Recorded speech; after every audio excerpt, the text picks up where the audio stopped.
Hello everyone, Kia ora. This presentation is about, the topic is about to understand the systemic and contextual factors to improve the strategic decision making of regenerative projects. This paper has been written by Jas Kadir and has been supervised by Dave Moore, Ali Ghaffran Hussaini, Claire George and James Rotimi. Before I begin, there is a small pipiha. Kia ora, tēnā koutou, ko maunga whao te maunga, ko horutiu te awa, ko inia te iwi, ko Jas Kadir toko inua. Nā mihi nui ki a koutou, tihe Māori ora. Greetings all. Mount Eden is my mountain, Horutiu is my water, India and the people of India are my people, Jas Kadir is my name. Welcome to you all. The rationale and significance for this paper and the purpose of the study was to understand and provide an understanding of the early regenerative development landscape in New Zealand's built environment. The paper discusses various definitions and sets out reported benefits and considers barriers to RD, regenerative development in New Zealand context. This work informs a large ongoing study designed to improve strategic decision making in major public sector projects in New Zealand with a view to incorporate RD principles. The figures that you see here on the left, the graph has been developed by Regenesis Group and basically lays out the spectrum of conventional building or business as usual building and compared to the regenerative scale, which is on the right hand side, which is about living and whole systems thinking, pattern thinking and learning to coexist and design with flora, fauna and people of the place. The way this works with the Treasury of New Zealand is that they have developed the Living Standards Framework, which looks at the overlap of natural, social, human and financial capitals with 12 domains of current well-being as indicators and making sure that any investment decision is for the well-being of the future generations. For the approach and methods of data collection, the following questions were asked. What does regenerative development and design mean to New Zealand built environment industry? What are the potential benefits? What are the potential challenges? And what are the barriers? The findings were obtained using two data collection methods, literature content analysis and modified informal interviews. The table on the right side lays out the step-by-step process of how the modified informal interviews were conducted, and the flowchart on the left side lays out the step-by-step connection of how the research aims and questions informed the literature content analysis and the interviews, and then with respect to the thematic analysis and emergence of themes and gaps for future work. As this is a limited time presentation, I will move on to the findings and discussions.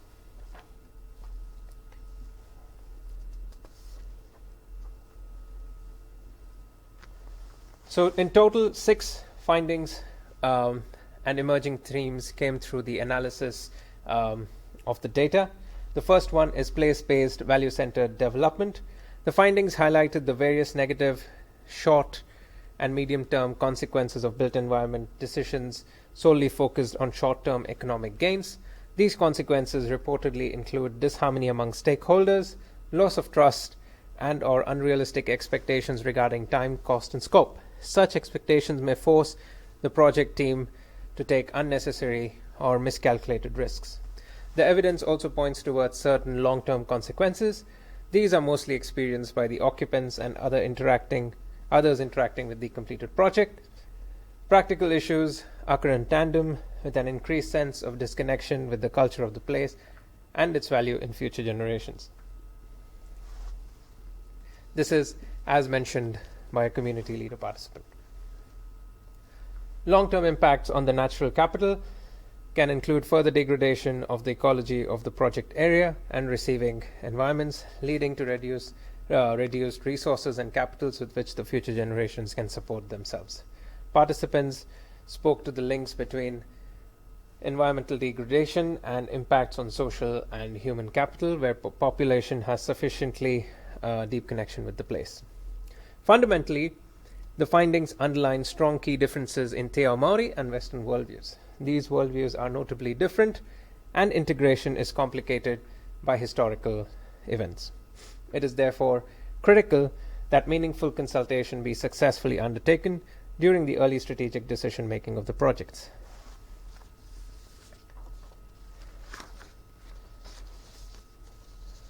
The next finding is about democracy, partnership, and information transparency.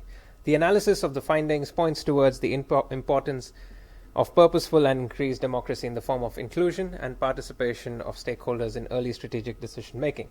It is acknowledged that this may not occur without its own challenges.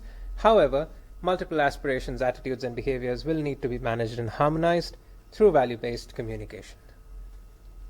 Further, in order to ensure everyone is on the same page, it is necessary the project workshop Wananga or meeting outcomes are captured and disseminated in a manner that is least time consuming to the reader, with information drafted in a fashion that everyone can understand and captures the values and expectations regarding why, who, what, and when of the project. The cost of continuing with business as usual may result in increased dissatisfaction and decreased transparency of decision rationale. Engaging everyone early in a strategic integrated process with clarity on vision, purpose, and values can prove to be of monumental benefit. The next finding is about adaptable policy. The findings indicate that RD projects can transgress into policy landscape due to the systemic functioning of the project. This provides opportunity to review existing policy and legislation to accommodate the needs of the projects with multiple capital-related outcomes. In New Zealand, the Treasury has adopted the Living Standards Framework, LSF, to incorporate the delivery of multiple value-based outcomes. However, there is a significant gap in the alignment of LSF's objectives and current strategic decision-making and procurement practices. The cost of limiting the scope of our policies and legislations to facilitate collaboration and partnership among organizations may prove to be a system barrier to integration and enabler of organizational silos. Broadening the scope of the policy will further assure the stakeholders, especially those directly interacting with the built environment of the alignment in expectations of leadership and other systemic actors.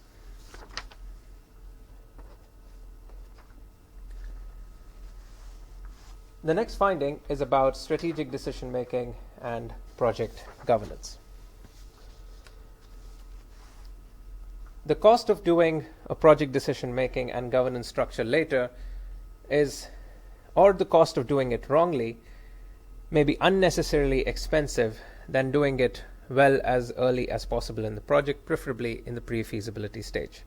This further indicates that the decision making and governance structures will need to be flexible and accommodating of various stakeholder expectations. The key levers to be pulled here are with respect to governance and leadership, business case procurement tools, and risk management structures.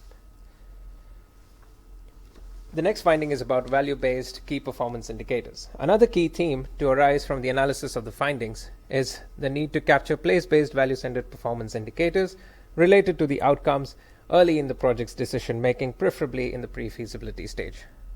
These performance indicators define all the subsequent key strategic and tactical decision-making of project outcomes.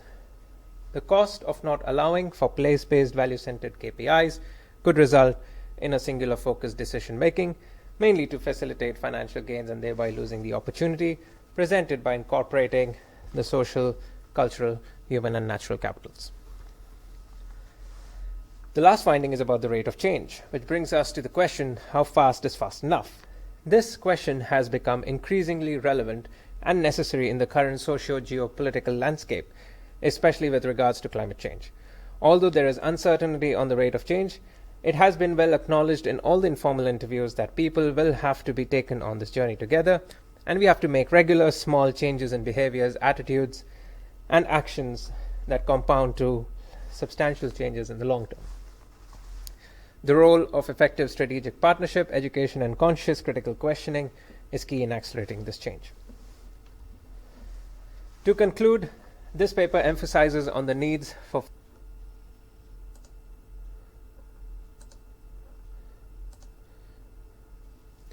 Apologies. The recorder logged out without reason. Anyways, so to continue, for conclusions and next steps, this paper emphasizes on the need for further understanding in design and development processes, acknowledging the existing of multiple capitals. The study contributes to the literature by extending and elaborating our understanding of RD landscape in New Zealand. The study also has practical utility and more understanding of how wider contextual conditions facilitate or hinder RD projects, allow industry and government to respond better to the urgent needs, can also be captured and delivered. So the next steps are with respect to understanding the impact and transformation of project strategic decision making in the pre-feasibility stages. How does that impact the project governance structures, procurement, management, and business models? Thank you very much for your time. These are the references that have been used for the development of this paper. Thank you. Ngā mihi nui. Take care.